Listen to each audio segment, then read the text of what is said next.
A threat by the National Republican Party could change the way that presidential campaigns are conducted in this country. It's all the result of former President Donald Trump's complaint that he was treated unfairly by the commission that stages presidential debates.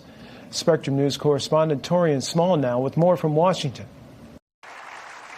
The head of the Republican National Committee is taking on the nonpartisan commission that has been holding presidential debates for 34 years, warning the RNC will prohibit future Republican nominees from taking part in the debates unless the commission adopts reforms. How can you make a decision about the presidential election without having both sides in an objective format presented to you? The threat by Republican Chairwoman Ronna McDaniel follows long-standing complaints by Donald Trump that the commission was biased against him. This letter comes after months of back and forth between the commission and the party about Trump's concerns, which Democrats have routinely dismissed. I don't think there's very much validity to the argument. I think mostly people who do these kind of things, who are involved in running a debate, they really work hard to do the job as they think they see it, which is to have an impartial debate. The changes sought include a promise by the commission to hold at least one debate before the start of early voting, to impose term limits on its board of directors, and to be more transparent about how it elects moderators. McDaniel said the party may vote at its February meeting to formally adopt rules forbidding its nominees from taking part in the commission's debates. However, there would be nothing to prevent the party's next nominee from taking part in the debates, no matter what rules the Republican National Committee imposes. So it's a little bit like working the refs, right? If you have the referees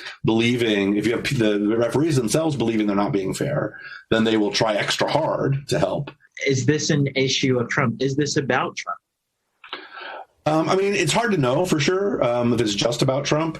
I think that it's about Trump and also the sort of Trump-style campaign that Trump himself will probably run if he were to run, but someone else might also try to run. The Democratic National Committee sent a statement to Spectrum News slamming the RNC's threats, saying Republicans are looking to change the rules because they believe they can't win a fair fight. The commission said in a statement its plans for 2024 will be based in fairness and will work directly with the candidates who qualify for participation in its debates. I'm reporting in Washington. Torian Small, Spectrum News.